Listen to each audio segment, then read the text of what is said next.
Welcome back to the Keep Looking Up podcast. I hope y'all are having a great holiday season so far. I cannot believe how quickly it is going by. We are so quickly approaching Christmas. I can't even freaking believe it.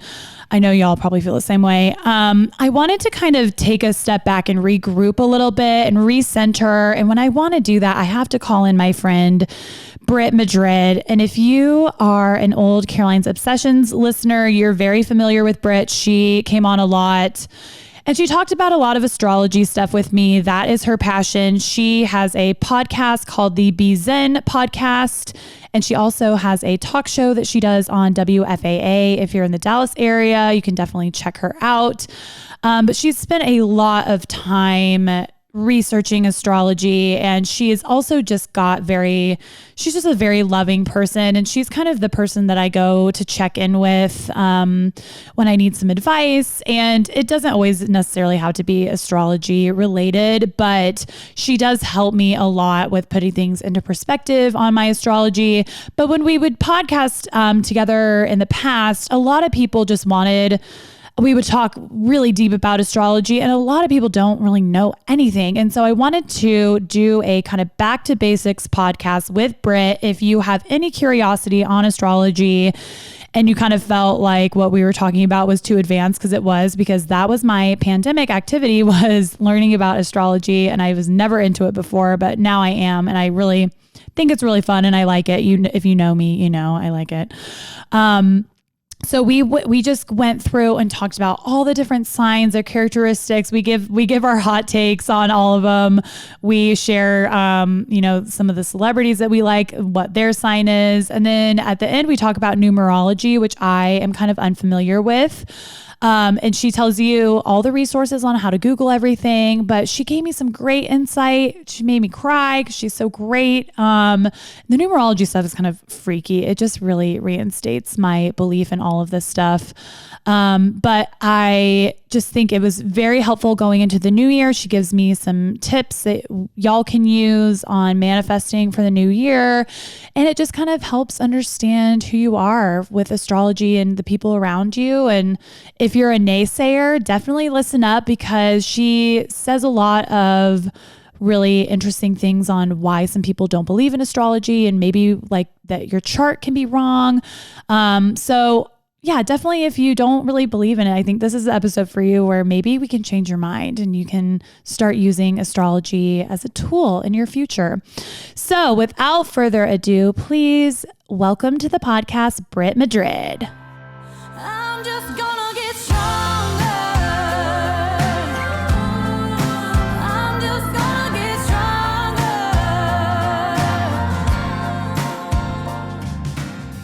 Okay, guys, welcome back to the Keep Looking Up podcast. Today is a special day because I have a guest that I've had on Caroline's Obsessions many times before, but today is going to be different because in the past, Britt and I have had the worst luck with recording.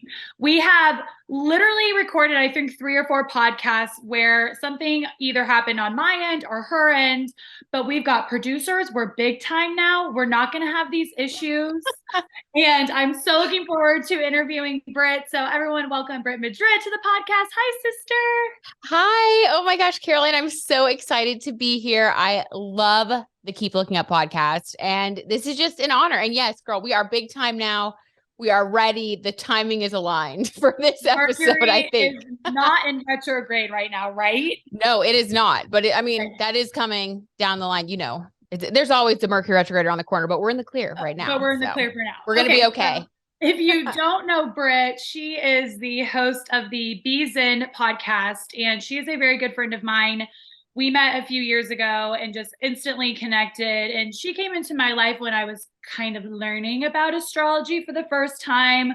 I've told y'all before, but that was my pandemic activity, was really researching astrology. And this podcast is it's for the newbies. I have so many people on Instagram DMing me, asking me about astrology and questioning their sign and why don't I feel aligned to my sign? How do you use it in your everyday life?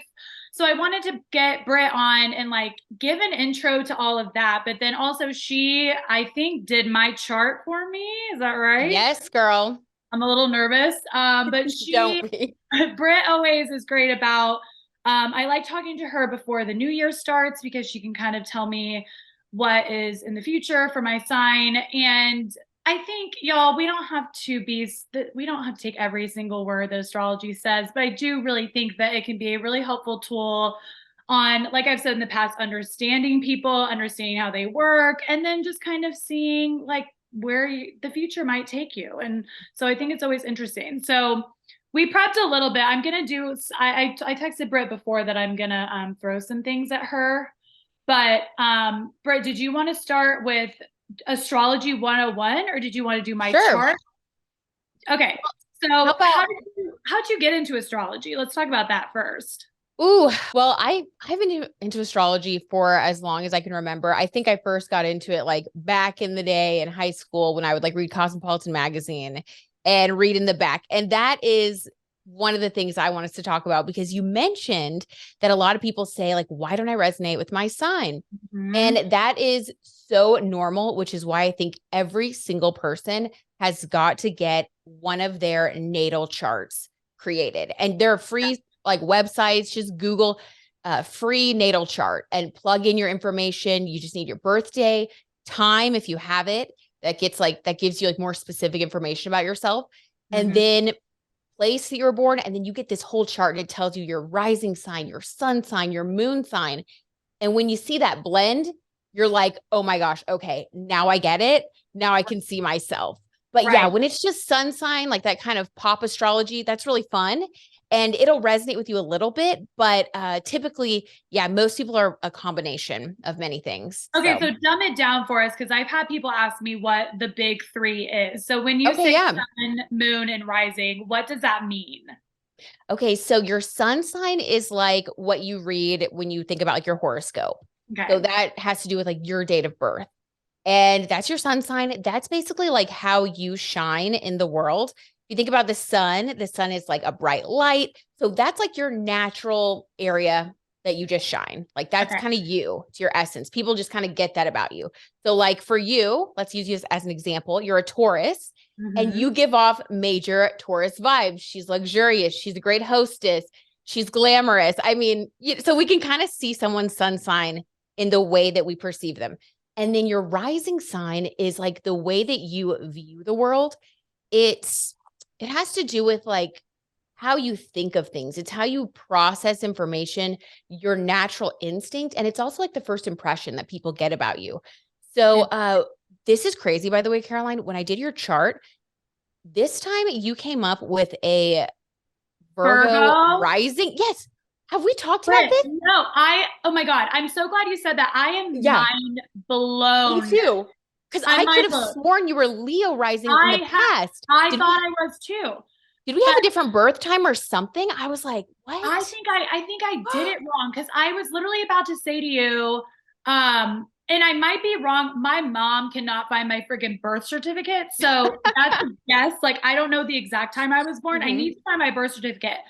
Yeah. But the older I get, I think I'm resonating more with Virgo than I am Leo. Like, I feel like I have a kind of Leo energy, but I have had other charts in my past tell me I'm a Virgo rising too. So it's conflicting. Okay. I totally see it. And like, we'll get into it. We'll do your reading. Okay. Because like, we'll go over it because we've done it in the past, but yeah, I think now, like, I don't know. Everything happens for a reason. I know. Yes. That's okay. I thought you were going to say that. I'm mind blown. And I think it literally differentiates. I might have put in, I was born at 3 p.m. and I was born at 3:30 p.m. And that might be the difference. Truly. Because your rising sign. Mm-hmm. Exactly. So it can be a matter of hours that can make that big difference. So, and for anybody else out there who can't find their birth chart, like I couldn't find mine either. There's something called birth chart rectification. Just type that into Google. I know it sounds crazy, but type it in, and there are astrologers who specialize in that. And so if you're like into astrology, but you don't have your birth certificate, your mom doesn't know your time of birth, you can still get all the info. So interesting. Rectification. Okay. Rectification. Yeah. Okay. Yeah. If anybody's interested, should find my birth certificate in general. But like, mine actually didn't have my birth time. So weird. But Yeah. Not everyone has it. So, anyway, what were we saying? Oh yeah, your rising sign. So that's like how people, it's like your first impression. So like for you, and we'll talk about your chart more, but yours is Virgo energy, which I see that. Virgo is like very warm, very loving, very giving, the sign of service. And like, I totally see it. I Brit's cannot a wait. Virgo too, which helps. Yeah, I'm a Virgo sun. So I'm like, yay, Caroline's a Virgo rising. So we'll talk about that more. But then last but not least, your moon sign is that completes your big three. Your moon sign is like the part of you that people only get to see when they're really close to you. So like when you're in a romantic relationship or you have a best friend or you're around your family, your moon sign is like your heart, your deepest emotional self. It's the intimate side of you. It's like what you need to be happy and also how you show and express love. So the moon sign is really important too, but we don't necessarily see that with everyone on a day-to-day basis. It's more emotions. It's more your emotions. Yes. Okay. So that's the big three. And so if we're looking really at an astrology, if we're looking at Cosmo or whatever it is, should we be looking at all three signs? So what you want to do is you want to find your sun sign and your rising sign for horoscopes. Okay. Because 50% of your rising sign is what you want to apply to like, okay, so I'll give you an example. So for the month of December, I have Sagittarius rising and a Virgo sun. So I read both Sagittarius and Virgo. And then I kind of like, I do a whole thing. I make a cosmic calendar every month. I sit down, I journal about like the trends and like what I can expect to come up. And so you just kind of need to take both those horoscopes and then you meld them for what makes sense. And that's why like trusting your intuition when it comes to astrology is so important, because I really think people have to be their own astrologer. And that's what I want to do with my podcast. And like, I'm working on a book about it too, to like empower people to get to know their own birth chart, then apply their intuition, use numerology, because all of these things, when you put them together, it's pretty insane what you can predict and the trends that you can start to see in your life. It's really, it blows my mind, and anyone can do it. You just have to trust yourself and just find the info. And I think that's where I'm drinking the Kool-Aid with this astrology stuff. Yeah, drink it. When you first get into it, it's like, okay, it seems a little ethereal and right, woo-woo, but truly some of the things that, and especially the way I'm able to guess other people's sign. Oh my God, you can? I love it. Oh my God, I'm so good at it. Like you're very intuitive. Yeah, but it also, and I've explained this in the past, it helps with a lot of different situations. It helps if you're in a work environment. Like my boyfriend, who is not really into this stuff, he's getting more into it now. And now he'll be like, oh, you're so being a Taurus. But he said he could actually, because he's in sales too, so he could use that kind of to help leverage him 100% talking to, so I think, and with what you're explaining about predicting trends and all that stuff, there has been so much in my chart that I've seen that has actually come into fruition. So oh my gosh, if you are a naysayer, really getting down, because I have like gone at it with some of my followers who are like, this is BS, my rising sign doesn't resonate. So either your chart is wrong or you're not doing the research correctly. Yes. I feel like it's usually very spot on. Agreed. And again, like what you said about how, maybe you didn't do it right. I totally agree with that. And then also like there are different, like everyone is so unique. Like when you really get down to it and you're looking at your full chart, you have a Mercury sign, which is how you like communicate. You have a Venus sign, which is how you feel like romantic. And then it's also like how you dress to like look your best. Like there are so many parts of the birth chart that like, when you take the time to get to know it, I just cannot explain how much it will resonate with people. So I totally get it. If you're just like, that's not me. Yeah, just give it a chance. Go a little deeper and see. Just see, it's worth it. Would you, and have you in the past, because I know that your husband is a Libra and you're a Virgo, which those two signs aren't always the most compatible in some ways. Did you ever not go on dates with guys because you found out their sign before and you knew, or like how much do you actually implement this stuff into your day-to-day? Okay, well, fun fact about that, because I was born on the 9th of September, This is why learning about your birth chart is so important, because you're right. Typically Virgos and Libras do not get along, but the number 9, and if you're born on the 9th, anybody listening, the number 9 resonates with like law, justice, Libra energy, humanitarianism. So for me as a 9 energy Virgo, Libra is one of my best matches, but I didn't know that for like, I had to delve into our charts to know that, but but to your point, I did avoid Geminis for a very long time. Friends love Gemini women. Should. I know. As a rule, not to talk shit on Gemini men, but avoid them. But we're gonna talk some shit. Yeah. Wait, have you dated a Gemini man? What's your experience been? Yeah, I haven't. Yeah. Yeah. I dated a Gemini man. The problem is they're really funny usually. And so I'm very drawn to them because I love my Gemini girlfriends like Taylor, who like Geminis are very, very personable and funny. And so the Gemini, I'm drawn to Geminis because they have a really great sense of humor. But then so Gemini is known for being the twins. So it can be sometimes what I've experienced is Dr. Jekyll and Mr. Hyde vibes. Love that.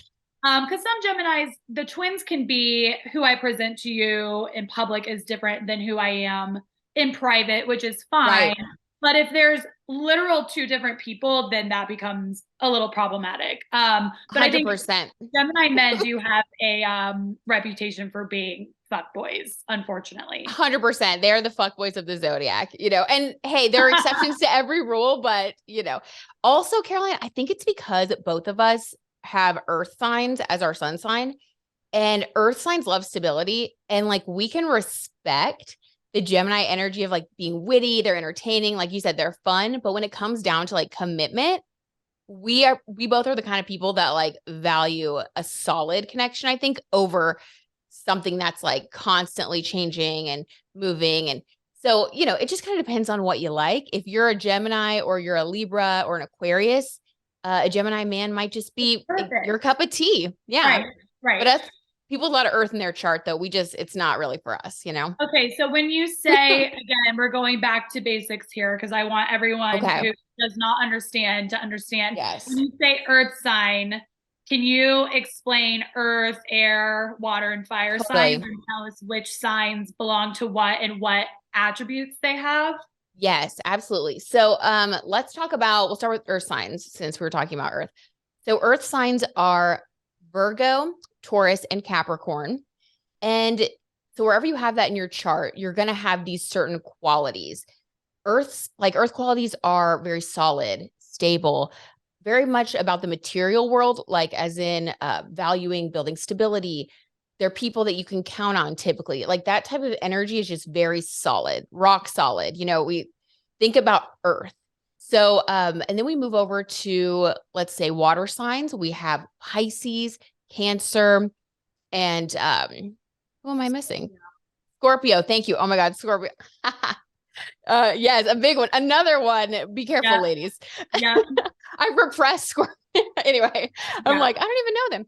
So with water signs, they are very emotional. There's a lot of depth. Think about the ocean. You don't know what's underneath there. It's very deep, ethereal. Those types of people love a deep connection. They really wear their emotions on their sleeve a lot of the time, unless they are a Scorpio. And in that case, the emotions will be very deep and hidden, a little bit secretive, mysterious. Think about deep waters. Yeah. And then air signs like Gemini, Libra, Aquarius. The energy of air signs is, it's light, it's airy, it's moving quickly. It's really kind of skating on the surface of life. They keep things moving. They're always kind of on the go, and it's hard to get them to sit with you and really like get deep into an emotion or make a plan. They tend to do that stuff on their own time. So they're a little more independent in nature. Mm-hmm. And then fire signs, we have Sagittarius, Aries, and Leo.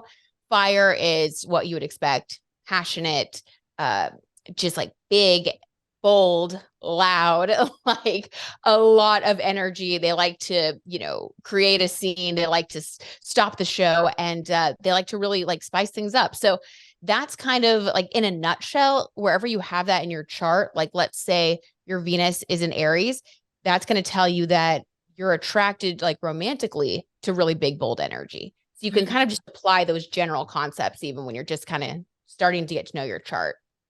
I heard a really interesting analogy about water signs because my boyfriend Ben is a Scorpio, and did you know that? No. Yeah. Wait, I thought he was an Aries. Why? He has a lot of Aries in his chart. Okay. I think at dinner, Scorpio. had a couple drinks. I forgot which was which. Yeah, he's Scorpio. Okay. And initially I was like, oh my God, because I've had, some interesting stories with Scorpios, but Taurus and Scorpio are the opposite signs on the chart. So they are very, very drawn to each other. But the analogy that I heard was when it comes to water signs, because I have a lot of Cancer in my chart too, is that so Pisces is the fish, and fish live in the water. So they're a little bit more approachable when it comes to their mindset, and they're very loving people, and they're deep thinkers. And then Cancer is the crab. So they're on land and in water. So they're not, because Pisces, we can say about Pisces is like, sometimes like they're so deep in thought that they're not on the same planet as you. Right. 100%. But they're of the water. They're literally in the water, like head in the water.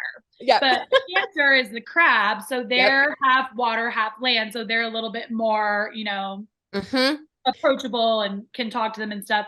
100%. Scorpio lives under the sand. So you're not going to know what they're thinking, what they're doing, because they're literally living under the sand. 100%.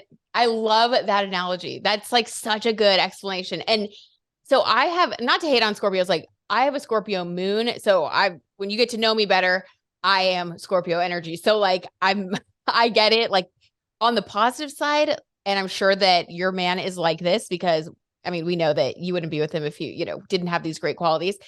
Like they're very loyal. They're very serious. Like you can really count on them. If they tell you something, they mean it. Yeah. And on the other side, they just tend to kind of keep things close to their vest because typically people with Scorpio in their charts are working through themes of feeling vulnerable. Like sometimes it's hard for Scorpio people to feel like they can be vulnerable because they've had past life experiences or early childhood experiences where that didn't really work out well for them. So they've had to develop a lot of strength. So it can, and the Scorpio also can be, I've always thought this was really interesting. An astrologer told me that they can be one of three things. They can, they can either be the worst of the zodiac, and that's embodied by like the cockroach energy of Scorpio. It's so bad. They can be the scorpion energy, which is like they've got a stinger. Yeah. And then when they're really evolved, which, all Scorpios are working towards that energy, they're the eagle, which is like flies above like the emotional, turmoil, and they're able to like be a leader and to really be emotionally mature. So they can actually span from like really bad to like very, very like zen and like a great leader and someone you can trust. So it just kind of depends on where someone is, Interesting. Yeah. And that's interesting that you guys are opposite but complementary. Well, I've also heard that Taurus is Scorpio with a garden. Have you heard that?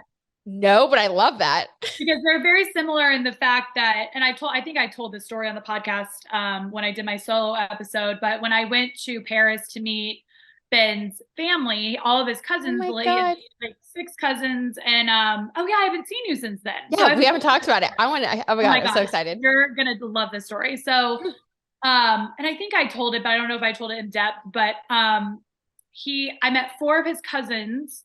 So the 4 cousins, including Ben, all Scorpios. Oh my God. So we're sitting at dinner and they've got that French skepticism, I'll say. And a French Scorpio too. And French Scorpios, yeah. Woo! So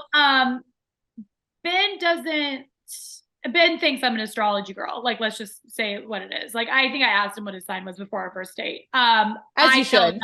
not to tell people that I'm the astrology girl because I don't know yet because I don't want them Right. to You don't think want people to think you're insane. I deal with it too. I'm Trust sure me, I you know. understand that too. I But understand. once we talk, you understand it. But so they were like, so what is it?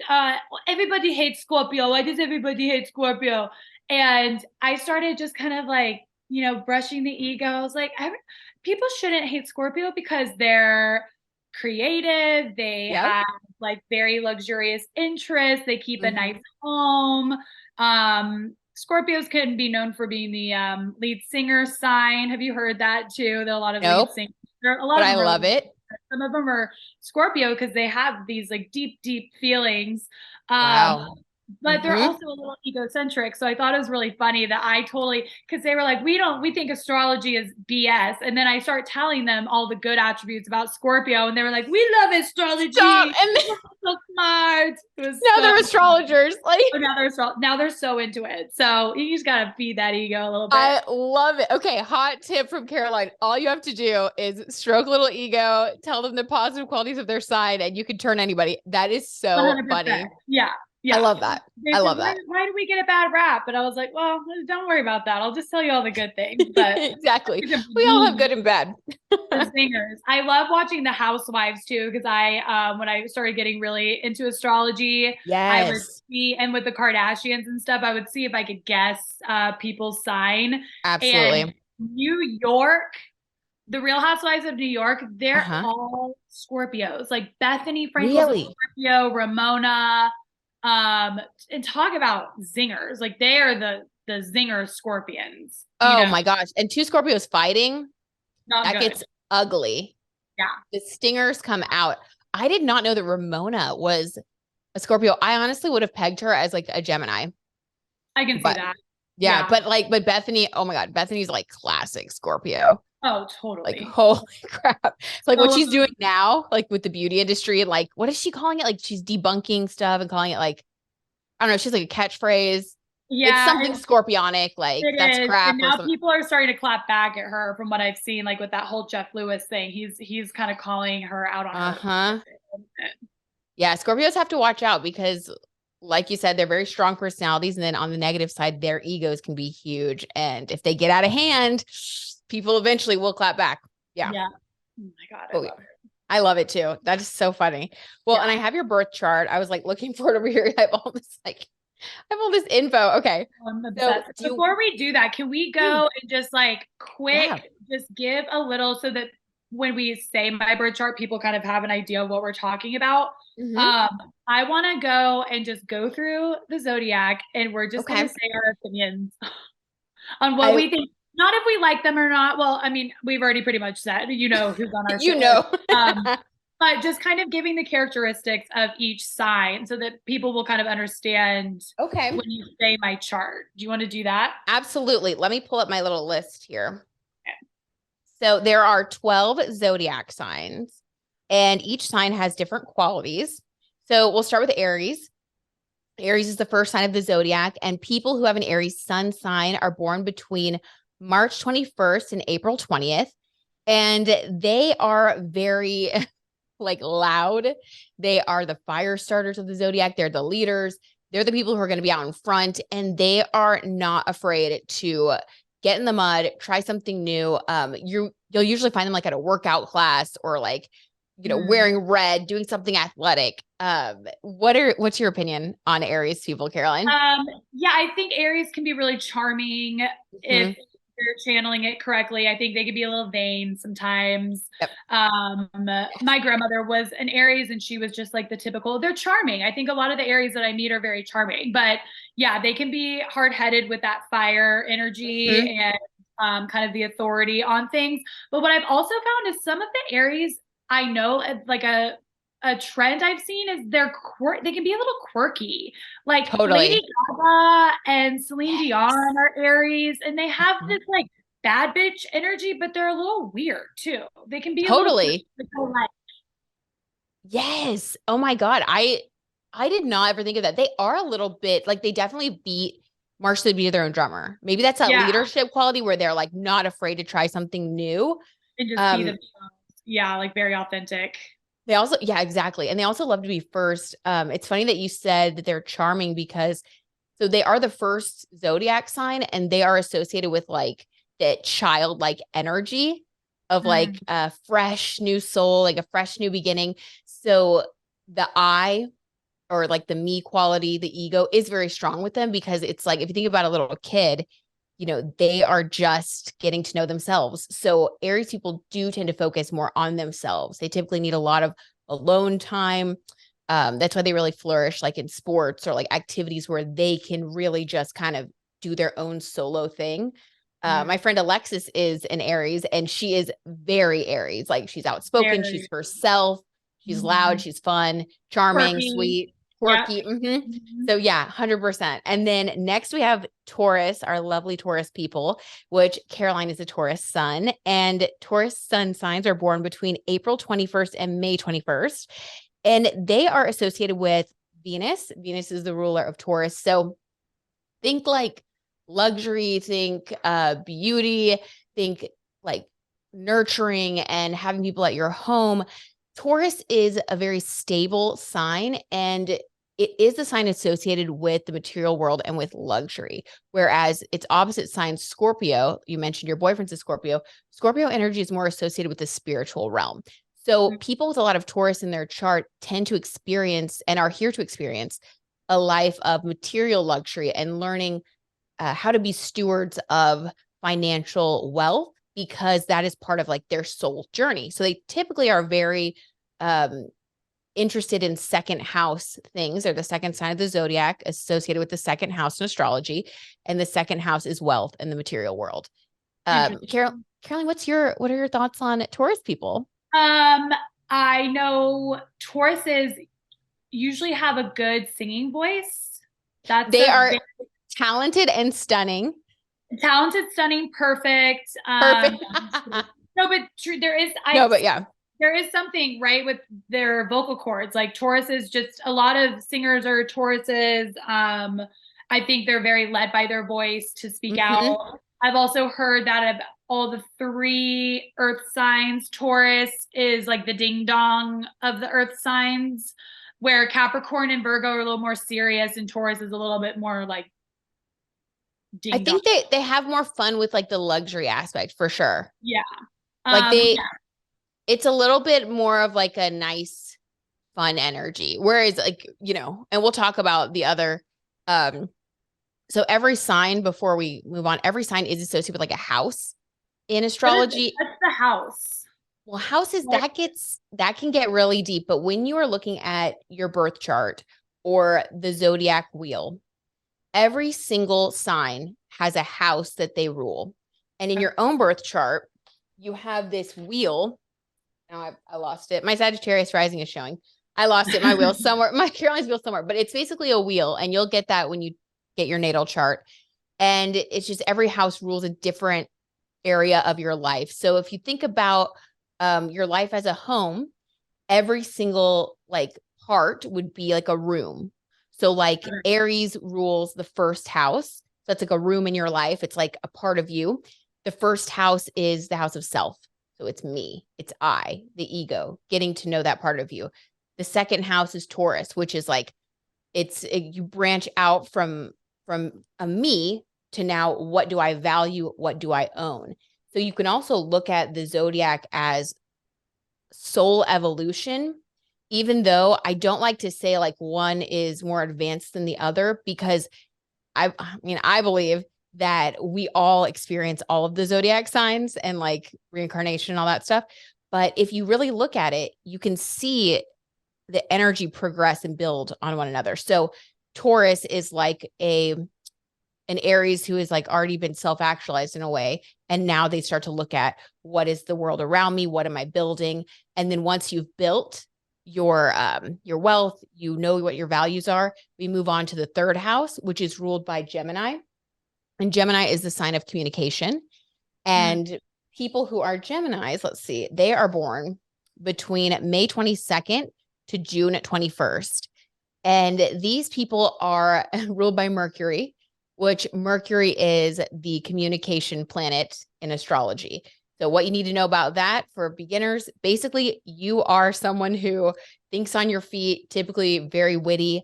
We find people who are Gemini suns, like either working as writers or like my really good friend, Jen, she's a news producer and she's a Gemini. I mean, and she is perfect for it. Like quick, fast, can deal with a lot of information at once and then synthesize it and turn it into something catchy. And that's just quintessential Gemini energy. They take a lot of things going on and they can really thrive in chaos. Like they love a lot of things happening. They're an air sign. And they take all of that and they communicate it for the rest of us to be able to understand and like learn. So yeah, what do you think of Gemini people? As I said about the men, stay As away. she said. No, but I mean, I have a Libra girlfriend who loves a Gemini because she is very attracted to their quick wit and yeah, I think I like Geminis. I think especially with doing theater in the past, a lot of Geminis are in theater. So that makes sense. Drawn to that. Like they're good at improv and that kind of stuff. Yes. And they love a bit and they love just to like take a bit and run with it. So they're always fun. Yes, they're like, agreed. They're like very funny and also quirky, I think too. Mm-hmm. Like Heidi Klum's a Gemini. She sticks out. You know, she likes to do her like Halloween party and she dressed up as like a worm. Like they're off the wall. They're very much individuals. Other Gemini celebrities you can think of off the top of your head. I'm trying to think. Gemini celebrities. I don't know. I asked you off the cuff. Sorry. No. It's okay. I should be able to think about it. If it comes back to me, yeah. I'll let you know. But for really, Taurus, the famous Taurus we didn't talk about, Adele is a Taurus. Oh my God. Such a Taurus energy. Lizzo is a Taurus, like major Taurus energy. I don't really know any other women Tauruses.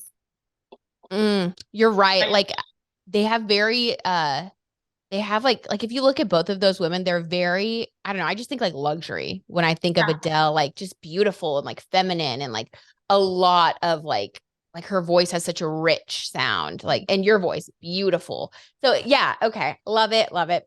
All right. Next we go from the third house to the fourth house, and Cancer rules the fourth house. So Cancer is all about the home.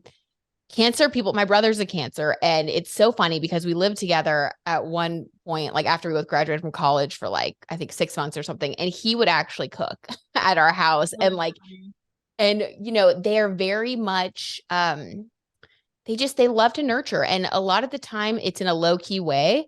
Like they'll make you dinner or they'll be someone that you can really talk to. The fourth house has everything to do with like creating a space for yourself in the world. And if you look at the zodiac sign Cancer, it's represented by the crab, and they actually carry their house on their back. Oh, so, interesting. Okay. Isn't that interesting? So truly, if you ever want to like, let's say you're feeling kind of ungrounded, you can always like Google, you know, positive qualities of the sign Cancer. And there will be like different things that describe the Cancer energy. And if you like take some of those tips and start applying them to your own life, like it can make you feel very grounded. They're really our example for how to feel safe, nurtured. And they can also be a little bit closed off because they are so sensitive. They're a water sign. They're very deep. They're very loving. And sometimes when you have that softness, especially in this world, we all know you can get hurt. And so they have that little hard shell to keep all their soft sweetness protected. But it's a sign associated with mother and father energy. So very paternal, very maternal, home loving, cozy. You'll find them in a blanket with a little bit of tea, cooking you dinner. So yeah, love them. Love them. Not unlike Taurus in a lot of ways. I think that's why. Very similar. Yeah. Taurus and Cancer are always very drawn to each other. Nicole Veal's mom is a Cancer, and she is just the epitome of like, come and let me take care of you. Let me feed you. Are you comfortable? Just making sure. And I feel like Cancers, you can always have a nice heart to heart with. Yes. If you're craving that kind of vibe, I feel like they're really good go-tos on having a heart to heart. 100%. And you can really trust them. Like they typically will have a really good perspective Whereas like some of the other water signs, like you mentioned, that was such a great analogy, how Cancer's like half in the water, half on the earth. 100%. I feel like they can always like understand your emotions, but then also give you really solid, like grounded advice. Whereas if you talk to a Scorpio or a Pisces, sometimes they'll just be like, kind of fuel your emotional fire. And before you know it, you're both crying. You've dialed the ex, like you're doing, you know what I mean? Right. Nothing's been unhinged. Yeah. So kind of depends. But okay. Leo is next. So Leo rules the 5th house in astrology and, also in your own personal birth chart. And the 5th house is associated with like fun and just, it's like this energy of performance. The sun rules Leo people. And wait, did I say the dates for Cancer? I don't know if I said the dates. Let me, just in case I didn't. Go ahead and do it again. So if you were born between June 23rd and July 23rd, you're a Cancer sun. And if you were born between July 24th to August 23rd, you are a Leo sun. So Leo is represented by the lion or the lioness. And the energy of Leo is very big, bold, courageous. This is someone who is not afraid to get up in front, get on the stage, perform. And when Leos are really like acting from their highest light, because they're ruled by the sun, not only do they authentically shine like from their heart center, but they also give other people like the warmth, the space, the encouragement to where they can also shine their own light. Now, on the flip side, every single zodiac sign, there's like a spectrum of how you can embody the energy, right? And when a Leo is not as evolved, that's where Leos sometimes get the reputation for being like narcissistic, because if they're not allowing their own light to shine because they're not in that place and they're, going through stuff or whatever, then they will not make others feel safe to shine their light. And they kind of just take up the energy of the whole room. And it comes across as narcissistic instead of like mutually loving and authentic and like safe. Yeah. So there's a whole range, but there are so many lovely Leo people. And if you need like courage or, boldness, talk to a Leo friend. They'll give you great advice. And a lot of performers. Loyal. Yeah. Very loyal. Yes. And a lot of performers. I mean, they are natural performers. I was going to ask you too. I know, well, especially if we have any Real Housewives of Beverly Hills watchers, which I'm sure we do. Yes. Like a few years ago, they said that the astrology dates were actually wrong and they were different. And what's her name? The new one on Beverly Hills this season who kind of sucks. The woman who's like, there's like allegations around her that she's like, like that weird book and all that. Yeah. Diana Jenkins. Yeah. So she said she scares me. Like an August 24th birthday or something. She said she was a Leo, and Kyle was like, "You're not a Leo." She's not. She's a Virgo. What's up with that? When did that change? And do you know anything about that? I do. So this was a rumor that went around, and a lot of astrologers spread the rumor. But if you like look at any, like one of my favorite astrologers of all time, and I've had her on my podcast before, her name is Susan Miller. And also, guys, if you need to read your horoscope, which you definitely do, go to Susan Miller's website, read your rising and sun sign, and it will like freak you out how accurate she is. Ooh, okay. But she wrote about it a lot. And she is like, I think it's a 2nd or 3rd generation astrologer. So she really knows her stuff. And she said that like, it was not true. It was just kind of like this weird rumor that got started because of some stuff with NASA. Okay. Yeah, but it wasn't real. Like, it's not really a thing. And they even made up another zodiac sign called Ophiuchus or something. Not real. Okay. No. Okay. Debunked. You heard it here first from us. Okay. Because my dad was a good question. August 22nd. And I remember reading somewhere that was Virgo. But he was Leo. But yeah, I think, and my dad was a pretty evolved, obviously Leo, because his heart was so big and he definitely had that evolution of not just shining my own light, like he would bring it out in other people, which I think 100%. But again, like you can tell an unevolved Leo. I have literally got up, people have talked to me, the specific thing happened. I was at a concert and this guy came up and was talking to me, and I said, when in August is your birthday. Like I knew instantly he was a Leo knew. because he had that unevolved, just like me vibe. Yes. That's what's interesting about the signs is you can like have a goal of where you want to go and you know what it looks like to be evolved in your sign. Cause I know with Taurus too, like 100%. lazy, like we love to sit at home and not leave the house and just kind of like, you know, My husband's Taurus rising and he's like that 1000%. Yeah. Just like he's happy when we are just like spending the whole weekend watching movies and laying around. And I can do that. Like I can get into it. But then at some point I'm like, okay, I'm getting antsy. My Sagittarius rising energy. I got to go do something. But yeah, no, he's not like that. He's just like happy as a clam. He's like, ooh, let's order food. Let's do this. I'm the same way. So if I don't like break myself out of it, I could just like live at home all the time and not leave the house. So yeah, I need to be more evolved in that way. But anyway, yeah. I love that you pointed that out, Caroline, because that's exactly what like I've gotten really passionate about since I've gotten deeper into astrology. And I don't know if I've told you this, maybe I have, but I'm working on a book. Did I mention that already? Yeah, you did. Yeah. I did. Okay. I'm like, what have I even said? Because I really feel like there is so much information out there that needs to just be gathered to where people can look at their own birth chart, like what you said, and apply all the information really just like to themselves, to their own exact placements.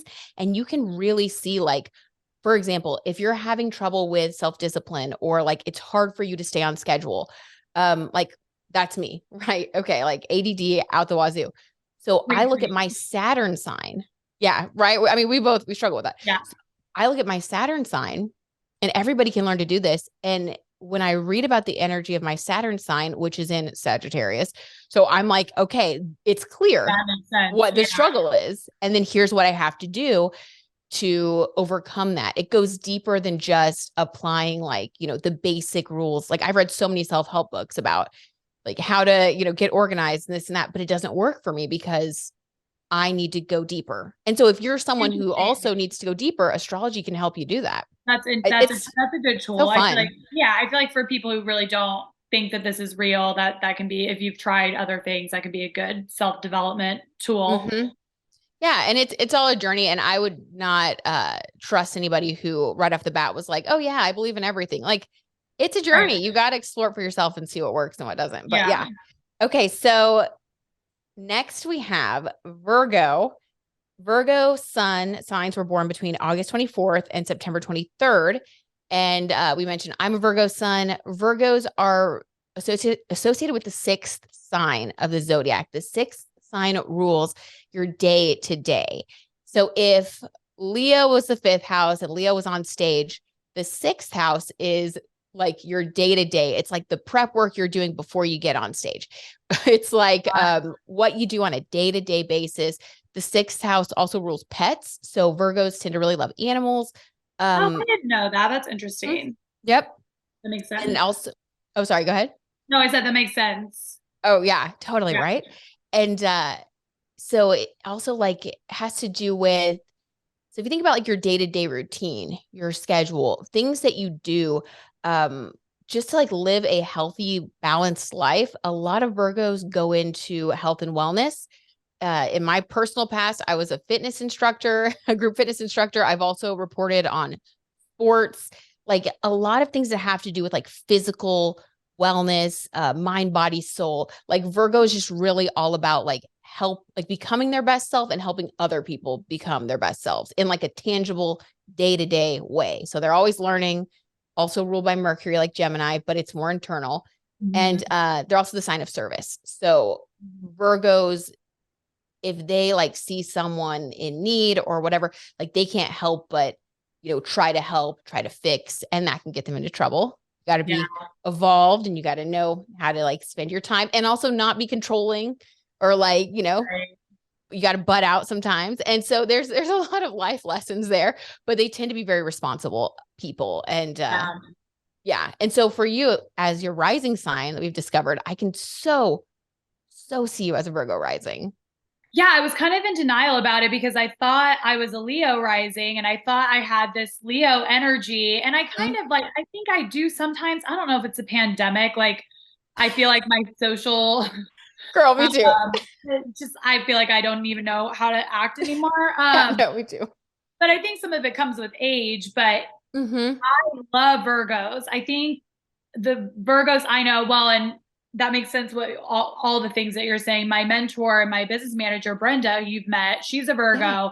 And Virgos are great because they're organized and they're practical and they're leaders and they're going to make sure that you're helped enough to get what you need to get done. She's a huge animal lover. She was a ballerina, so the physical dance thing also makes sense. I think in their worst, they can be a little inflexible and a little bossy, which I have those qualities. So that makes sense with the Virgo. Not us. No, never. Not us. No, every other Virgo though. Yeah, exactly. No, 100%. Like the bossiness and also very detail oriented. And like, it's funny because like, even this morning I was laughing. I was like doing my makeup because you texted me and you were like, I was thinking we could do this off the cuff. I didn't want to tell you before so that you could just like flow with it. And I was laughing. I'm like, oh my God, she knows me so well because as a Virgo sun, I will over prepare. I will look at every detail. And then sometimes you shut yourself down from having fun because you start to focus on the details too much. Right. So yeah, like there's like this spectrum of things that we learn about ourselves and we have to kind of balance it out. And then, okay, once we've done like, so we've gotten like our wellness, our daily life, all of that's going well. Then we move over to the 7th house of Libra. So you know how they say like, you really gotta like work on yourself and you gotta love yourself before you can love anybody else. So signs 1 through 6 really have to do with you and yourself. Themes of self-actualization. It's very much about the individual. Then when we get to Libra energy, which people with the Libra sun sign are born between September 24th and October 23rd, Libra rules the 7th house of partnership.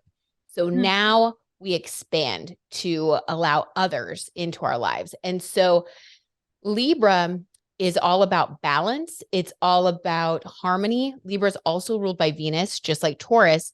But the way that we experience Venus energy when we're looking at Libra, when we're talking about Libra energy or, you know, talking about relationships in general, because they rule that area, they are the sign of compromise. Like it's all about creating this Venusian, harmonious, beautiful energy that allows two separate individuals to cooperate. So another little fun fact about Libra, they are opposite Aries. So whereas Aries is I, Libra is the we. So really it's we. I mean, Libras, and my husband's Libra. We talked about that. And I love this about him. He always wants to be together. He wants to do everything together. It's like, and it's so sweet. It makes me feel very loved, but that's his natural thing. And like Kim Kardashian is a Libra sun. And she has, you know, people have kind of like roasted her because it's like every time she's with someone new, she will change how she dresses, how she looks, how she talks. And that's like a more of a negative, like lower vibration manifestation of Libra energy. But Libras also tend to do really well in positions where they're like mediating. So they make really great lawyers. A lot of lawyers I know are Libras. Yeah. Yep. And they're so good at it because they can look at two opposite. They can take two people and they can try to find the way to make things work. They can bring it together. They're represented by the sign of the scales. So they are not represented by like any sort of human or like animal. They are an inanimate object of scales. So they're really good at being objective. They can truly separate themselves from what's going on. And it's really amazing. Like I don't have that quality. And I'm like, my husband tells me about certain things he's doing. I'm like, wow, you are so smart. You are so good at taking your emotions and putting them over here and then taking your brain and putting it here and making everybody like making it all happen. I can't do that. But well, that has to do with the air sign quality too, I think, is they're not as emotional. So they're able to kind of, you know, step away from whatever they're doing and take themselves out of it to better. That's a good point. Mm-hmm. Yeah. But You're also right. I feel it's like Aries. I mean, that's the air energy. Right.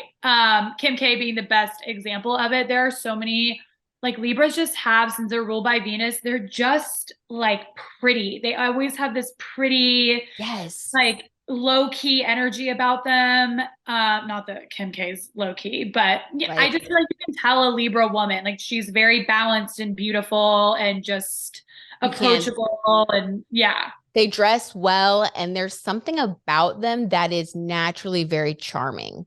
Mm-hmm. It's like they're just really there's like a kindness, but you also like respect them because it's that balance. Like they're able to allow you to have the space to be you, and then they also show up, but there's just something harmonious that just feels good being in their presence. Yeah. Yeah, it's really nice.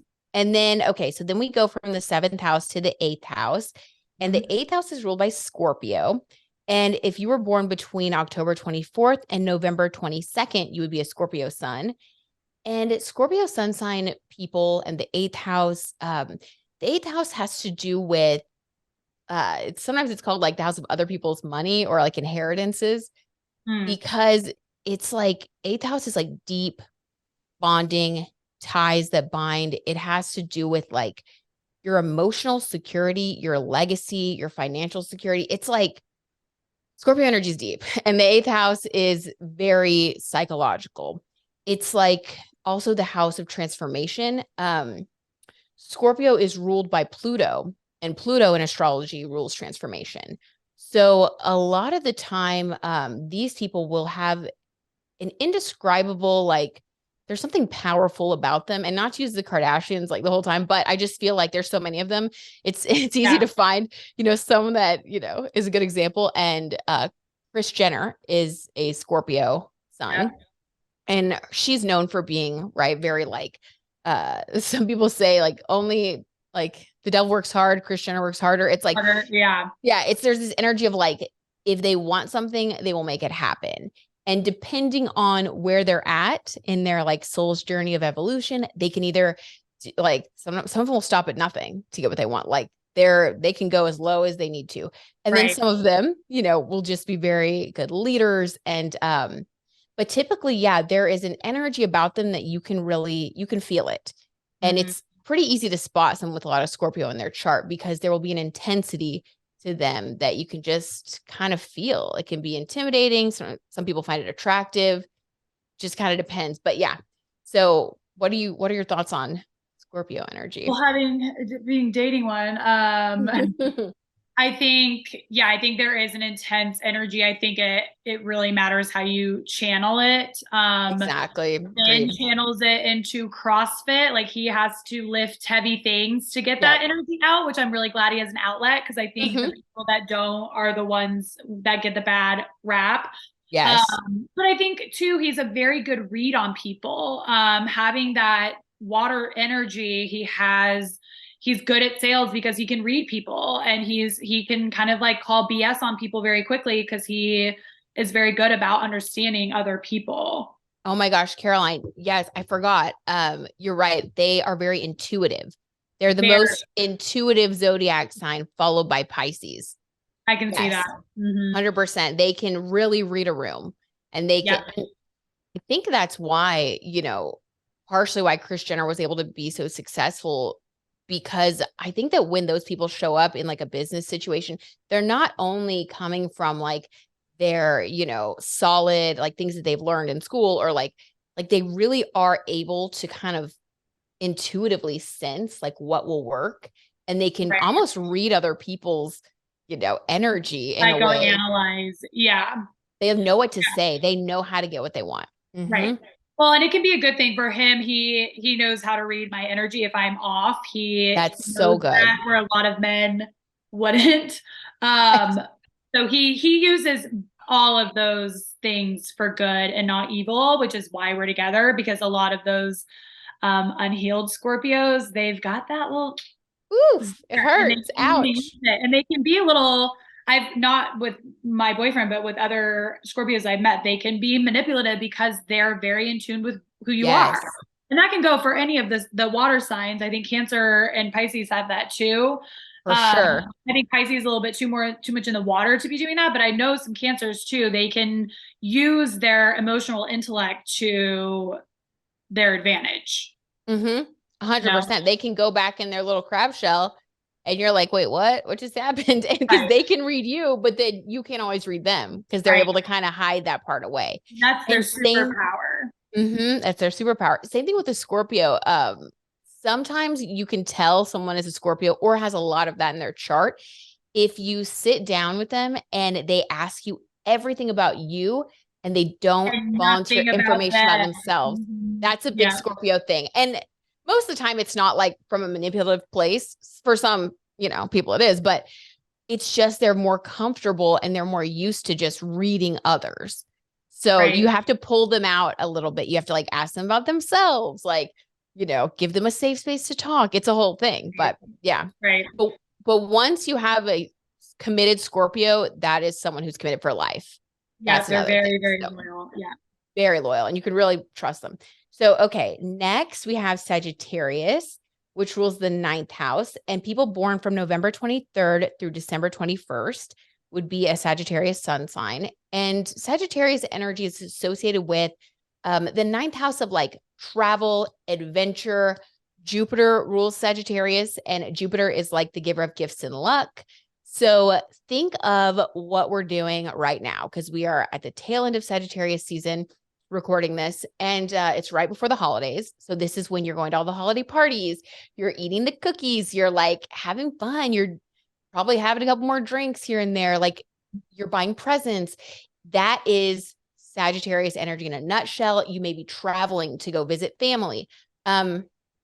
Really the energy of like expansion, celebration, and 9th house energy is like 9 just across the board in like numerology, astrology. It's interesting to see a lot of crossovers between the two, by the way, but we won't get into that today. But 9 energy specifically is humanitarian energy. So it's the least judgmental. So like, whereas with Scorpio energy, we've just gone really deep. Now it's like we totally switch gears when you get to the 9th house. Right. It's like you back all the way out and you're just like, and you take off in the airplane and you're just out and they want to see the world and they love everyone and they want to get to know everything about life. It's like they have a really big desire, they're a fire sign, to experience everything and to like connect with everyone. Now on the negative side, this can lead to being really scattered or,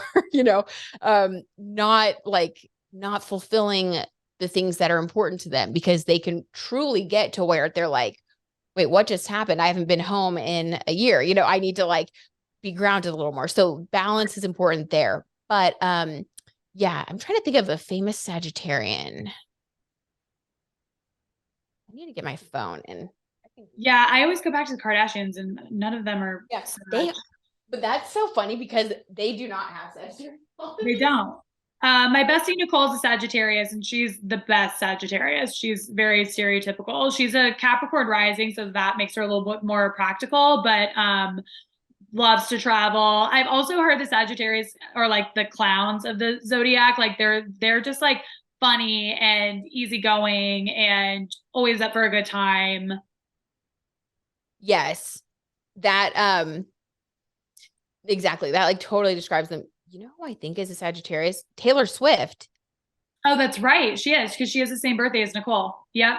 But I think she's a Scorpio rising. So she comes gotta be Scorpio something. Very deep. Too deep. Her writing's too deep to be all so deep. Yeah. Let's see who else. Miley Cyrus. Perfect Sagittarius. Yes. That tracks. So like we're getting the vibes now. Also Scarlett Johansson.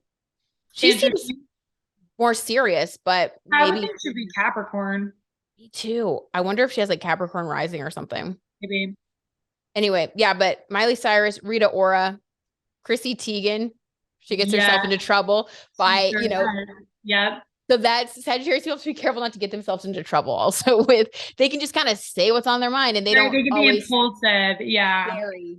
Well, next is Capricorn and Capricorn people are the bosses of the zodiac. So Capricorn is an earth sign and Capricorn rules the 10th house. So whereas the 9th house was very like all about like travel, adventure, fun, like humanitarian aims, like not really material focus. Like there's no material focus. Then we head to the 10th house and that is like reputation, success, your Mhm. place in the world. A lot of Capricorns will be like CEOs or just people who are very driven to succeed for the sake of success. And it's just very important to them. Like that's really what they enjoy. It's not necessarily for the money. It's not necessarily for the material items, really. It's just they want to be on top. They want to experience power. And that's really what they're supposed to do. Similar to Scorpio, there's that power. But Capricorns really cultivate that. They want power in their lives, and they tend to be really good at, just being good stewards once they have the power. Like they tend to be really giving. They're able to create great structures. Mhm. It's a really good sign. Let me get the dates for you though. The 21st through the December 21st through the 20th of January, maybe. Yes, December 21st through January 19th. Okay. But yeah, perfect. And the symbol for them is the goat. And if you think about, well, first of all, goat, right? The greatest of all time. Yeah. Hilarious. It's so funny how these things, it's like they're not related, but they work. So They like are. Yeah. Tom Brady energy when he was doing great, But if you think about a goat climbs up a mountain, right? And so that is the trajectory of a Capricorn. It is important for them to experience the ascent. If they work hard, if they have struggles, that's actually like good for them because their soul is here to learn, like the hero's journey, basically. Like they are here to experience struggle. They're here to experience success. They're here to go through the whole range of emotions and then to stand at the top of the mountain and to be able to give other people advice and usher them up the mountain and create the structures and the platforms to create structure in our world, really. And who is it? Oh, who's a really good Capricorn that I'm obsessed with? Obviously, aren't we all? Dolly Parton. She's a Capricorn sun. Oh, And she interesting. is so Okay. successful. Yeah. And then she gives it all back. Exactly. Yeah. She is a Yeah. very evolved Capricorn energy. That she's like the perfect example. She's not materialistic, but she is so successful and she's worked really hard behind the scenes for many, many years. Another way that you can get to know, like you can kind of tell someone's a Capricorn if they in childhood were more serious. And then as they get older, they actually become very childlike. It's like they age in reverse. It's really interesting. My mom's a Capricorn, and I have never heard that before, and that totally resonates with me. Oh Like my God. the older she gets, the sillier she gets. Like I remember her always kind of being pretty serious, and now she's getting more silly. So that's funny. Oh my gosh. And is she someone that is really focused on, 10th house themes like success, creating structure? Yes. And it's like public image. It's like being in the public eye, those types of 10th house themes. Well, and my dad being a Leo and then my mom being a Capricorn was so interesting because my dad was the creativity and the face of everything. And not a lot of people knew the extent, but my mom was behind the scenes, like making sure everything went. Yep. She was putting ideas of like how to make him bigger and better. And I think at some point the Leo starts to resent the Capricorn because right? Because I think the Leo wants to always be the fire and the go with the flow and the spotlight, and the Capricorn can maybe in their eyes like prohibit that from happening since they are a little, and it's a fixed sign too. So I think that they can be a little, my mom, I think, again, like the earth signs, we can be a little inflexible at times. And I think that's an important thing, but very giving. Like it wasn't like my mom was in the spotlight and wanted it. She wanted to help my dad. So it was that's interesting. That is so interesting. I mean, when you talk about a Leo and a Capricorn, like, people say like power couple energy, that's power couple energy. Like that coupling is the power couple. It's interesting what you said about how you feel like maybe your dad felt, resentful at some point of the Capricorn energy. I will say something really unique about Capricorns is that they do the things that most people would not do. It's like they will stick it out. They will work hard. They will like work the extra hours. They will do the things that honestly, all the other 11 zodiac signs will look Won't. at them and say, I don't want it that bad. It's okay. Yeah. Because that's not their journey, right? But so like I have my Capricorn, my Mars is in Capricorn. So when I'm working on something, I have Capricorn energy. Like I channel that to be successful. Like that's like that's the kind of stuff I'm talking about, like with the astrology. Like once you know like where each sign is, you can like really like be mindful about using that energy. But it's not for everybody. Like some people are like, what the hell are you doing? Like, why are you even wasting your time? So Right.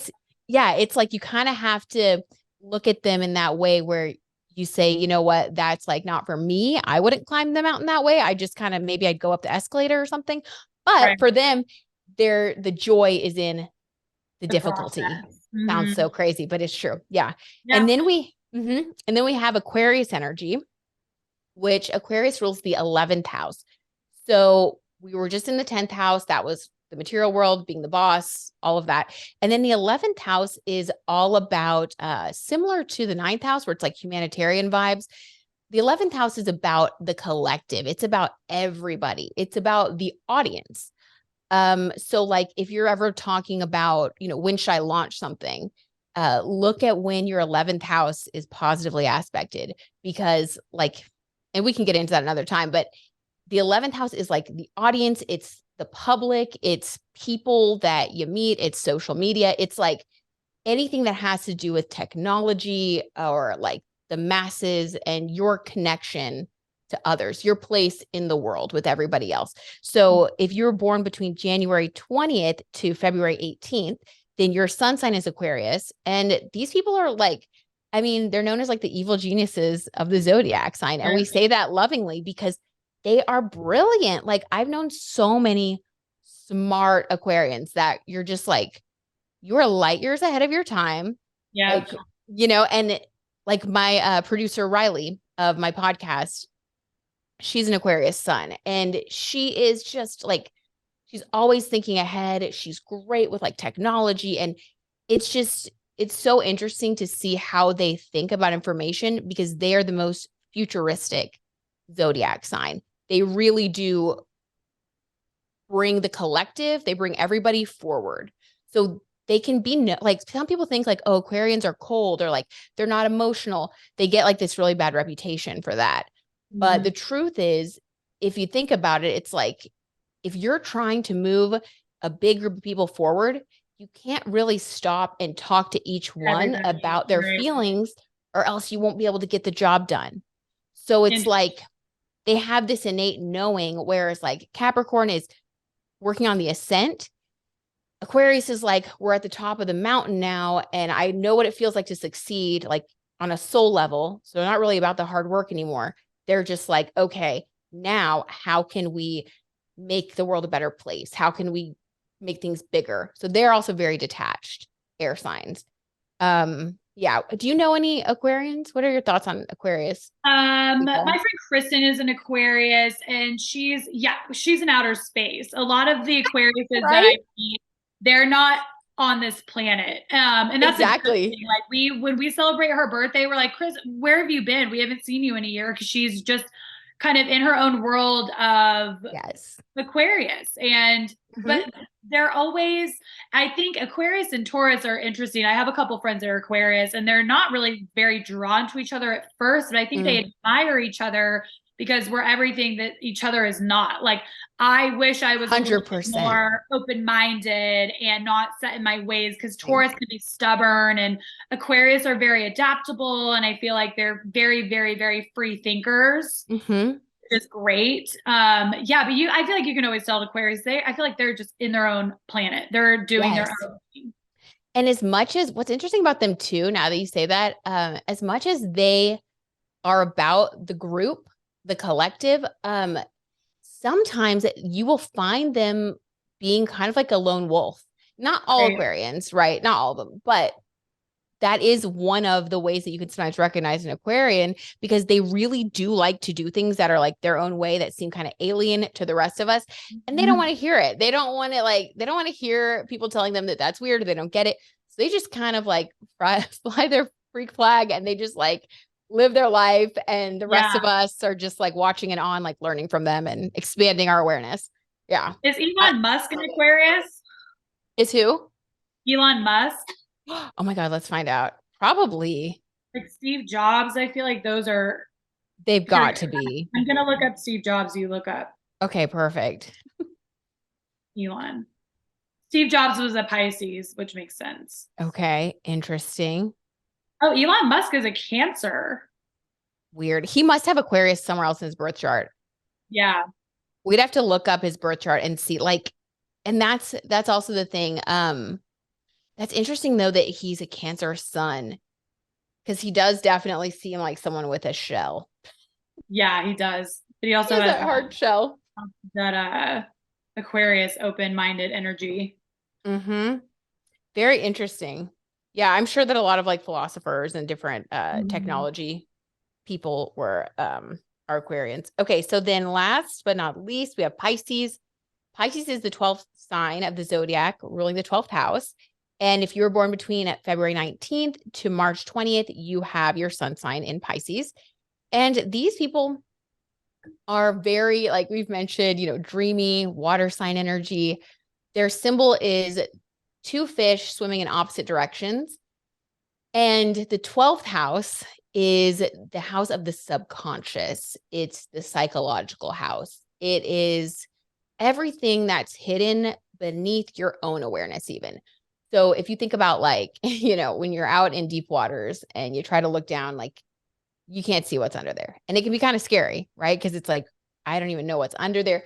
So Pisces people are so removed from, like, they have to work to stay grounded, like, because they are very much swimming on the spiritual plane. They are known as a very intuitive sign. They truly do kind of process information in a different way. They typically feel first, think second. A lot of musicians are Pisces. A lot of artists have Pisces in their chart. It's a very emotional, caring sign, but I wouldn't say that they are necessarily the ones that you would like go to for advice. They're more the people who would write a beautiful song that would mirror what you've been experiencing, and you'd be like, oh, I feel so seen. Interesting. Yeah.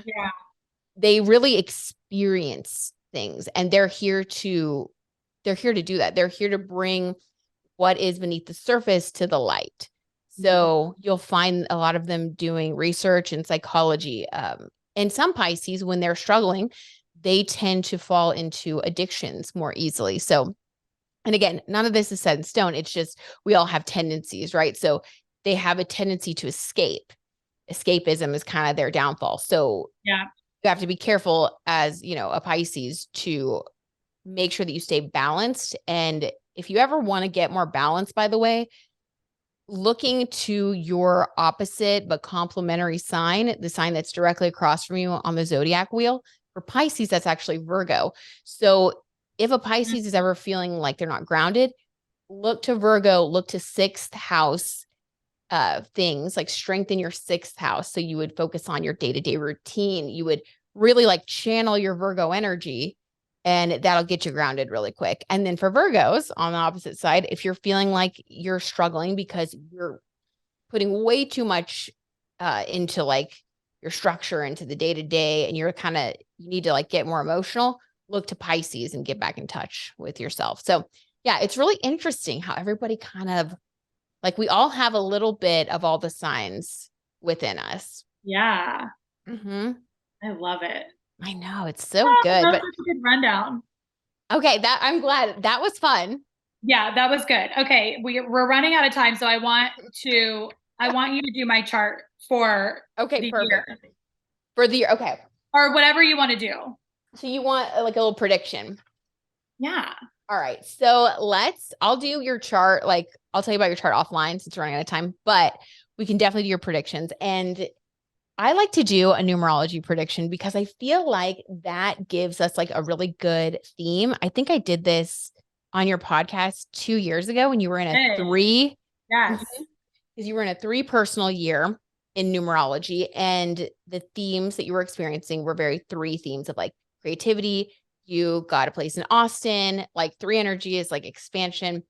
And then I am pretty sure that I said that I thought in a 4th year you may meet somebody. Did I? God, you did. We have to Oh my go God, back. yeah, we need to go back. So, okay. So in 2022, you have been in a 4 personal year where you have really been focusing on your foundation. It has been a year of really like a lot of home focus. Your foundation can also be your internal foundation. Like, what do I value? Who am I? What's important to me? Where do I want to continue to build?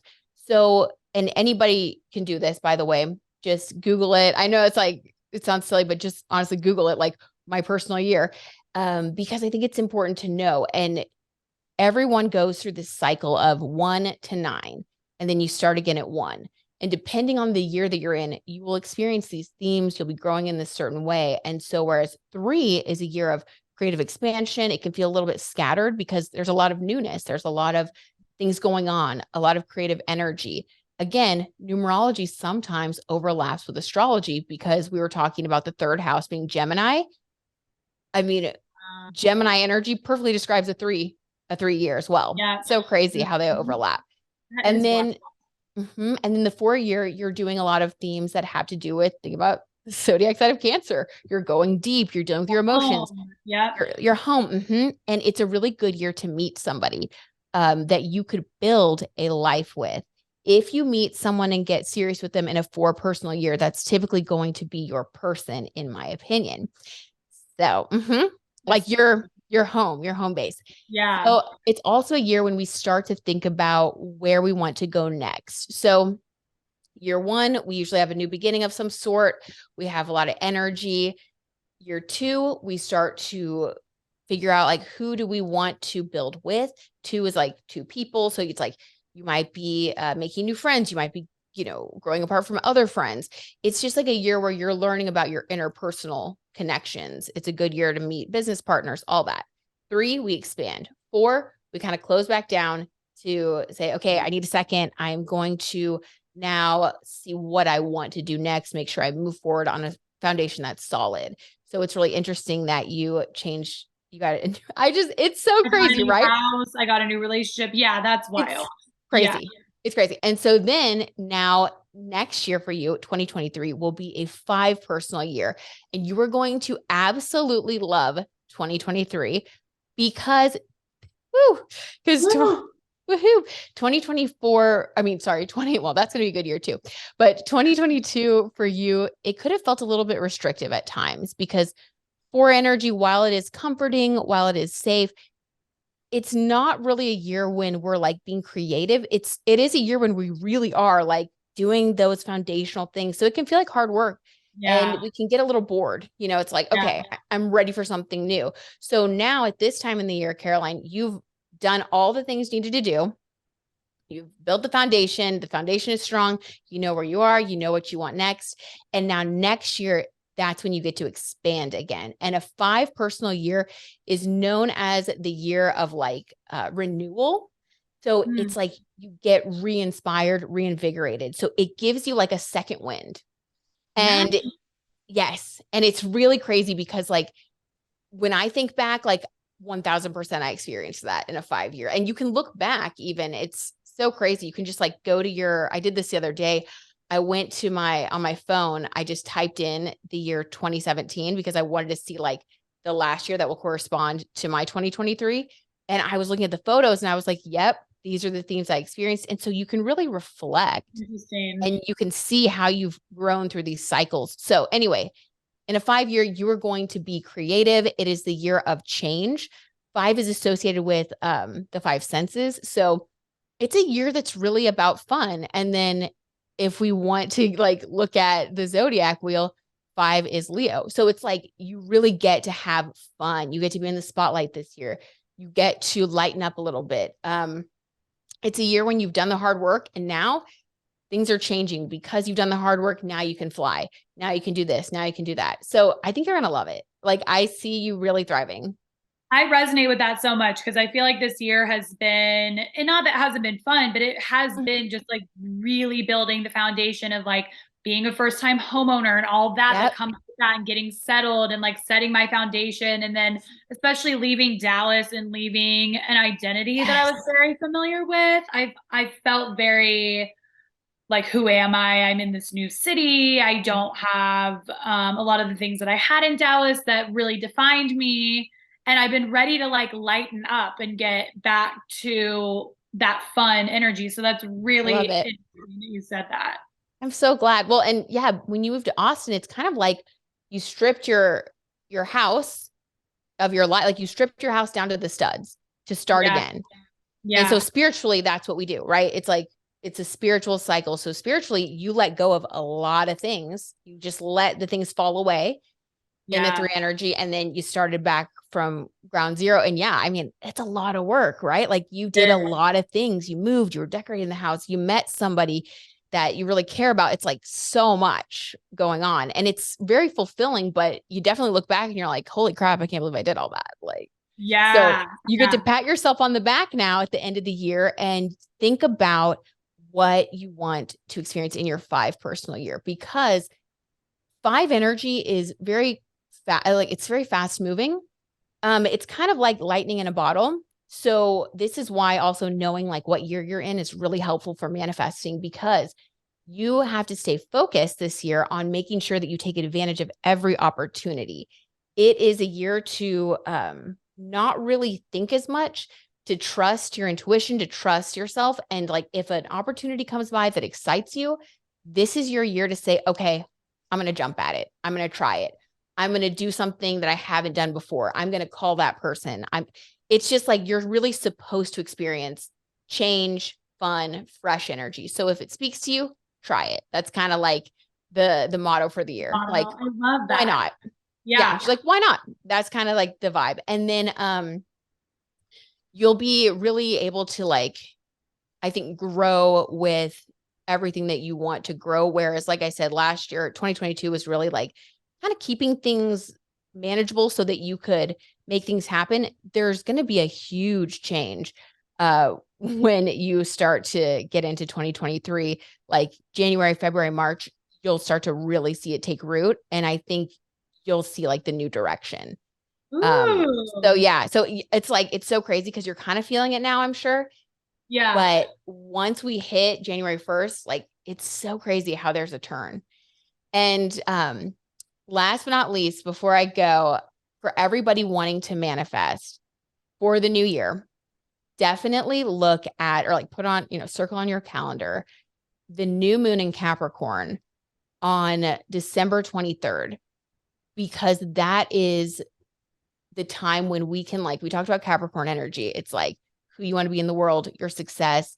A new moon in Capricorn during Capricorn season is a really big deal. And it is the time of year when we can all get clear about what we want for the next year.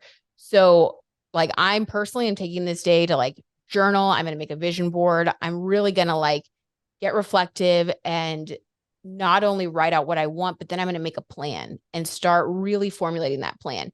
If you guys do that, like, it's going to be so helpful. It's just like the energy is aligned for it. So I would say the 23rd, get focused, make those resolutions at that time. So be the goat going up the hill. Be the goat. What, and maybe it's that you want to have fun. Like that can also be what you're manifesting. Right, but then you can actually like get tools on how to implement it. I did my vision board this year on my phone background. Oh, I love it, Caroline. Oh my God. Great idea. I think there's like 15 things on here, including like love, travel, like all these things that I think there's only 2 things I didn't accomplish on this vision board. Wow. And I think literally, it's having a Rolex and 100,000 followers. So shit that doesn't actually really matter. But those, I guarantee you, those are going to just roll over to your 5 year, because those are actually 5 energy themes. Oh, really? Oh, yeah. Like, followers, like think Leo energy, like having a bunch of, fans, followers, whatever. And then money, like flashy, doing fun things. Okay, I think it's going to roll over. Well, those were the two like very, very frivolous things that I put on there that I didn't really actually care about. Like I had stuff on here that I actually did care about and I actually accomplished. Like I had to trust myself more and to walk more and all this stuff that I was able to do. And I think that's really helpful. So if you're going to do your manifesting on the 23rd, make a collage and put on your background. Cause I think there is something in your subconscious seeing it daily that really helps, obviously, which is 100%. Yeah. Oh my God. I love that, Caroline. I have never thought of that, but yeah, to put it on your phone where you can see it every day and that keeps it top of mind. That is amazing. I love it. I'm going to do that too. I love it. Okay. I want to ask you my questions that I ask all my listeners because Britt is not just an astrology girl. She's so freaking cool. She dresses fabulous. But I had asked you to prep for me because I gave you the Virgo vibe. Yes, she knew I needed a prep. What is the playlist of your life? What are those songs? Okay. So because I'm a detail-oriented Virgo, I was like thinking about it and I wrote it down and I'm thinking like, okay, I'm just going to go in eras of my life, I guess. Okay. And some of these are going to be stupid, but so when I was in high school, definitely the song that represented my vibes then was Pieces of Me by Ashley Simpson. I used to play it every day on the way to school. God. Iconic. Right? And just like I would emo out and just like, oh, my life. I'm just that whole album was so good. So good. Yeah. That's a great answer. I love that. Thank you so much. That really hits, that was in a nutshell that time of my life. And then when I got to like college age, I really liked like classic rock because like my dad would listen to that a lot, like growing up. And I would always listen to the song Here I Go Again on My Own. Oh, so good.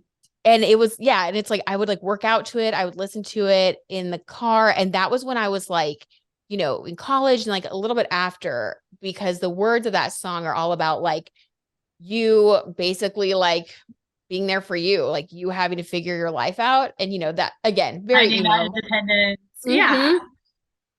So, okay. That was the other song. And then I'm thinking like now, like in my 30s, I've really been listening to that song. I've got my head out the sunroof. So I got my head on the sunroof. Yep. That's a good one too. I like that.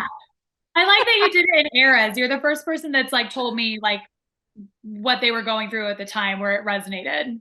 And that's fun. Cool, you can go back and I go back and I listen to Ashley Simpson and Death Cab and all my emo bands and feelings. And it's so nostalgic and it shows you how far you've come and where you were at that time. And that's why it's so transcendental. It's why it's so great. Absolutely. Can I ask you what your song is for like, I guess this era of your life? Ooh, that's a good question. Right now? This is going to sound so cheesy, but it actually makes sense with what you just told me. It's Sunday Kind of Love by Aretha Franklin. I love that song. It's that Sunday, like, oh my God. Oh, it's going to make me cry. I know. I just got goosebumps when you said that. It's because it's like, I want that Sunday home, having that someone like with you. There's no, like, you choose not to have the Sunday scaries. It's relaxed. It's easy. It's just foundational. And it's like, and I worked hard to get to this place of being able to be in that realm of like that Sunday peace, Yep. Aww. It's so beautiful. I know it's so beautiful. At the end of your 4-year, this is how we also know, like, you did it. Like, you completed that part of your soul's journey because, like, that Sunday Kind of Love, like, you did it. You built that into your life. Like, you've done it. Oh my God. We'll have to check in at the end of next year. I bet it'll be like, it's going to be something chaotic. Like BTS Dynamite or something. Like, I don't know. Something like. Hype. Something fun. Like Lady Gaga or something. I love it. But I love it. That's so beautiful. And you deserve that Sunday Kind of Love. Such a good interviewer too. I love when I talk to you because you interview me back. Can't help it. It's that Scorpio moon. I'm like, tell me about yourself. It's in you. Okay. Before I let you go, I want to know, give me all of your handles. Tell me about when your podcast airs, where they can listen, all of that. Pimp yourself out. Perfect. I will pimp myself out. So my podcast goes out every single Tuesday, and it's called Bees In with Brit. It's a Yay Networks podcast, and you can also watch it on YouTube. My YouTube name is Britt Madrid. That's with one T. My Instagram is also Britt Madrid. And then I also produce a talk show that airs on ABC if you're in like the Dallas area. And we're on a hiatus now. We just finished season 6. Woo! Yay! That's Yes. awesome. So glad. And it comes back March 3rd. So if you are in DFW, set your DVR. It goes on at 1:11 a.m. Angel number. We're manifesting. We're doing things. Yes. And channel 8. And we'll be starting season 7. So, and the Instagram for that is BZN TV. Sorry, so many things. I'm so proud of you. I can't believe this will be your 7th season. That is so huge. And she works her ass off, y'all. She is such a hard worker, and she has so many balls in the air. And being her friend too, especially because Britt used to be in Austin, and she's had some crazy relationship stories like we all have. And I was with her on the night that she like rekindled things with her husband, her now husband, someone from her past that she was like, I don't know if I should go out with him. And then from that date, like seeing them in their trajectory and where they are now she's living part-time in Kansas City. Well, no, you're full-time in Kansas City now. Yep. I just visit Dallas now. Watching you has been so great. And I just really cherish you as a friend. You're so sweet. Thank you, Caroline. Well, I love you so much. I know that your listeners know this, but you're also just such a beautiful soul, such a wonderful person. And it's really fun to see you continue to like expand and do your podcast and, interview all these creative people. And I love you so much. And I appreciate you having me on. You're a wonderful friend. And I can't wait to see what happens for you in 2023. It's going to be good. I'm going to keep all that in mind. Okay. Before I let you go, Britt, I have to ask you, because I ask everyone, what keeps you looking up? Oh, I guess just like love and like my belief in like what could be for myself, for everybody else, just my life journey, the way that I've, things that I've been through, and the way that I've allowed and seen my life transform, like the idea that anything really is possible. And if we just have more love in our hearts and we learn and we grow and we're open, we can make anything happen. And that keeps me going and keeps me creating things and wanting to meet new people. So I guess just love, the concept of love. That answer. That's good. You're the best. Thanks. You made me teary. She's such a supportive friend. I love you so much. Love you too. Well, we need to catch up soon, and I want to come visit you in Austin. Please.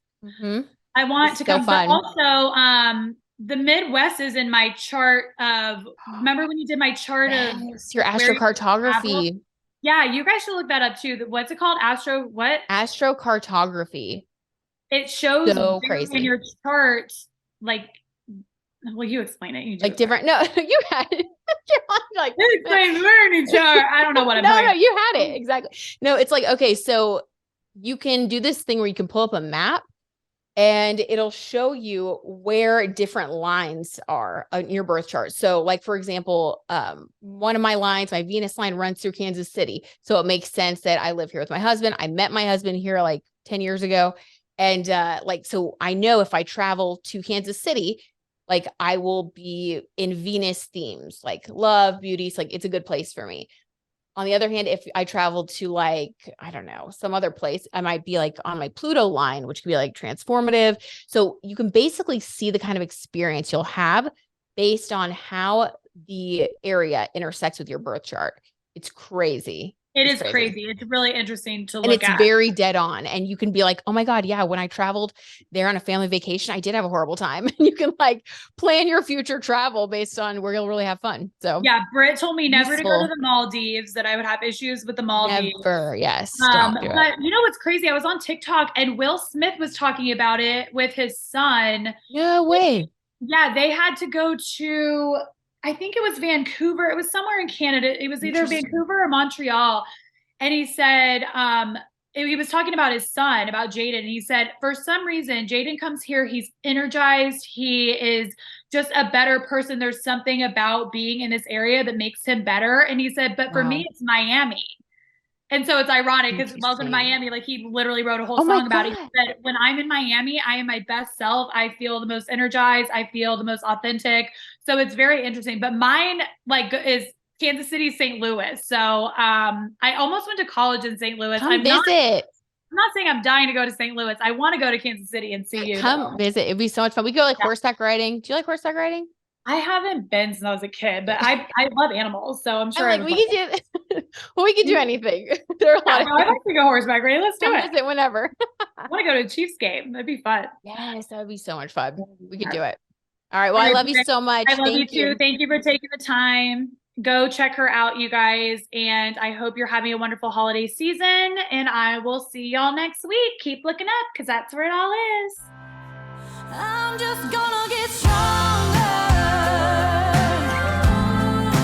I'm just gonna get stronger.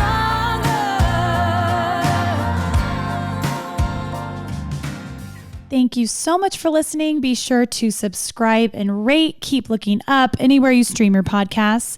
And to stay up to date on all my latest episodes, you can follow at KLU Podcast on Instagram, Twitter, and Facebook, or on my website at carolinekraddick.com. And always remember, keep looking up because that's where it all is.